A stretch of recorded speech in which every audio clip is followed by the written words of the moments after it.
Ramoji group సంస్థల అధినేత చెరుకూరి రామోజీరావు మరణం పత్రికా రంగానికే కాక తెలుగు వారికి తీరని లోటని గణేష్ యూత్ కన్వీనర్ వీరవల్లి మురళి అన్నారు. ఆంకలకుదురులోని ఎన్టీఆర్ విగ్రహం వద్ద రామోజీరావు చిత్రపటానికి పూలమాలలు వేసి నివాళులర్పించారు. ఈనాడు గ్రూప్ సంస్థల అధినేత దివంగత చెరుకూరి రామోజీరావుకు అంగలకుదురు గణేష్ యూత్ ఘన నివాళి అర్పించింది. గ్రామంలోని ఎన్టీఆర్ విగ్రహం వద్ద రామోజీరావు చిత్రపటానికి పూలమాలలు వేసి నివాళులు అర్పించిన గణేష్ యూత్ కన్వీనర్ టీడీపీ నాయకులు వీరవల్లి మురళి మాట్లాడుతూ తెలుగువారి గొప్పతనాన్ని ప్రపంచవ్యాప్తంగా తెలియజేయడంలో ఈనాడు పత్రిక ఎంతో కీలక పాత్ర పోషించిందని అన్నారు. అంతేకాకుండా సినీ పరిశ్రమకు అందించిన రామోజీ ఫిల్మ్ సిటీ చలనచిత్ర రంగానికి ఒక శక్తి లాంటిదని ఆయన అభివర్ణించారు. పత్రికా రంగంలో టీవీ రంగాల్లో విశ్వసనీయత, వాస్తవాన్ని ప్రతిబింబించే విధంగా విలువలతో వాటిని నడిపారని చెబుతూ రామోజీరావుకు తమ ప్రగాఢమైన సంతాపం తెలియజేశారు. ఈ కార్యక్రమంలో గ్రామ ఉప సర్పంచ్ కనగాల నాగభూషణం, గుమ్మడి రవీంద్ర, కోగంటి తరుణ్, బొద్దులూరు వేణు, గొల్లపూడి సాయిగిరి, నిజాం, సలాం, ఎల్ఎంఎల్ ఖాదర్బాయ్ తదితరులు పాల్గొన్నారు. ఈనాడు సంస్థల అధినేత చెరుకూరి రామోజీరావు గారు ఇక లేరు అన్న వార్త చాలా బాధాకరం. రామోజీరావు గారు ఈనాడు యొక్క సంస్థల్ని ఏ విధంగా నడిపారు అనేది మనం చూసాం. నమ్మిన సిద్ధాంతం కోసం ప్రభుత్వం తీసుకునేటటువంటి ప్రజా వ్యతిరేక నిర్ణయాల మీద కానివ్వండి, ప్రభుత్వాలు తీసుకునేటటువంటి ఏదైతే ప్రజలకు ఇబ్బందికరంగా ఉంటాయో వాటి మీద అలుపెరగనటువంటి పోరాటం చేసిన వ్యక్తి రామోజీరావు గారు. ప్రతి క్షణం కూడా ఈనాడు పేపర్ అంటే,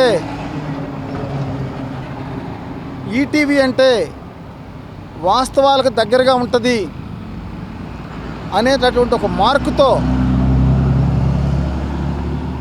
పనిచేసిన వ్యక్తి రామోజీరావు గారు.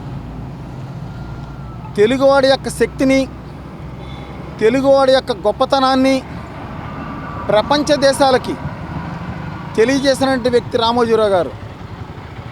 రామోజీ ఫిల్మ్ సిటీ ద్వారా సినీ రంగానికి ఒక గొప్ప శక్తిగా తెలుగువాడు ఏదైనా సరే సాధించే శక్తి తెలుగువాడికి ఉంది. సినీ రంగంలో ఏదైనా మంచి సినిమాలు తీయాలంటే బాంబేనో లేకపోతే చెన్నైయో అనే దాన్ని కాదు, గొప్ప సినిమా ఏదైనా తీయాలంటే రామోజీ ఫిల్మ్ సిటీకి రండి, మా శక్తి ఏంటో మీకు చూపిస్తాం అని చెప్పి నిరూపించిన వ్యక్తి రామోజీరావు గారు.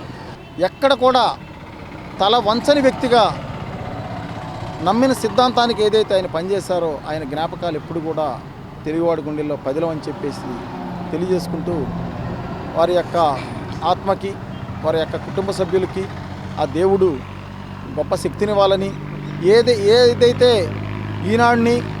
ఈనాడు సంస్థల్ని, మార్గదర్శిని, అటు ఫిల్మ్ సిటీని ఏదైతే ఆయన గొప్పగా నడిపారో వాళ్ళ కుటుంబ సభ్యులు కూడా అంతే గొప్పగా నడిపే శక్తి ఆ భగవంతుడు ప్రసాదించాలని చెప్పేసి మరొకసారి రామోజీరావు గారికి మేము గణేష్ యూత్ తరఫున, తెలుగుదేశం పార్టీ తరఫున హృదయపూర్వకంగా ఆయనకి నివాళులు అర్పిస్తున్నాం. పద్మభూషణ్ అవార్డు గ్రహీత ఈరోజు లేరు అంటేనే చాలా బాధాకరమైన విషయం. వార్తా ప్రపంచంలో పేరెన్నిక గల ఒక గొప్ప వ్యక్తి. అలాంటి వ్యక్తిని ఊసరవెల్లి లాంటి ఉండవెల్లి అరుణ్ కుమార్ లాంటి వాళ్ళు చాలా ఇబ్బందులకు గురి చేసి చివరి రోజుల్లో పాపం అతనికి క్షోభ పెట్టారు. అయినా కానీ అతను ఈ గడిచిపోయిన ఈ జగన్మోహన్ రెడ్డి ప్రభుత్వం ఎన్ని ఇబ్బందులకు గురి చేసినా ఒక యోధుడిలాగా పోరాడి మరి ఈరోజు మరణించడం జరిగింది. అతని ఆత్మకి శాంతి కలగాలని మనస్ఫూర్తిగా కోరుకుంటున్నాను.